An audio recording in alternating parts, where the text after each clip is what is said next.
Olá, eu sou Christian Laborente e eu vou tocar a fantasia número 11 em Sol maior de Georg Philipp Telemann. Telemann foi um compositor alemão que viveu no final do século XVII e início do século XVIII e foi considerado um dos mais proeminentes do período barroco da história da música. Nessa época, fantasia era o estilo que designava as peças geralmente escritas para instrumento solo, que eram livres em sua composição, em sua forma e geralmente tinham um caráter improvisatório. As 12 fantasias para flauta solo de Telemann foram publicadas entre 1732 e 1733.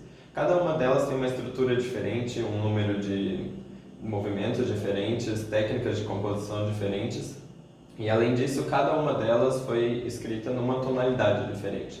E o motivo por trás disso provavelmente era algo pedagógico, com a finalidade de que os intérpretes pudessem se familiarizar com as diferentes tonalidades, mas isso também tinha muita relação com a teoria dos afetos, que era basicamente a ideia de que as diferentes tonalidades poderiam, de certa forma, influenciar os sentimentos do ouvinte.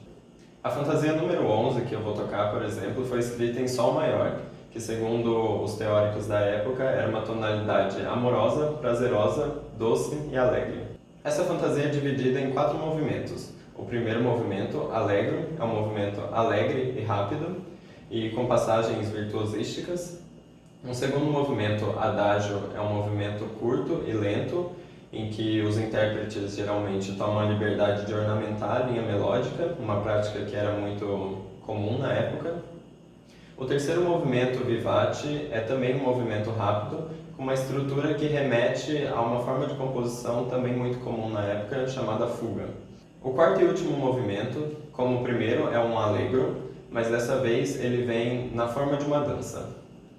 É interessante lembrar que, diferente do violino e da viola da gamba, para os quais Telemann também escreveu fantasias, a flauta não era capaz de produzir polifonias, ou seja, tocar mais de uma nota ao mesmo tempo. E é por isso que a gente comumente encontra nessas fantasias para flauta solo de Telemann trechos que, a partir de certos recursos, dão a impressão de que duas linhas melódicas estão acontecendo simultaneamente, dando assim a impressão de polifonia. É importante também lembrar que essas composições foram feitas para o traverso, que era a flauta na época, e eu faria essa interpretação na flauta moderna.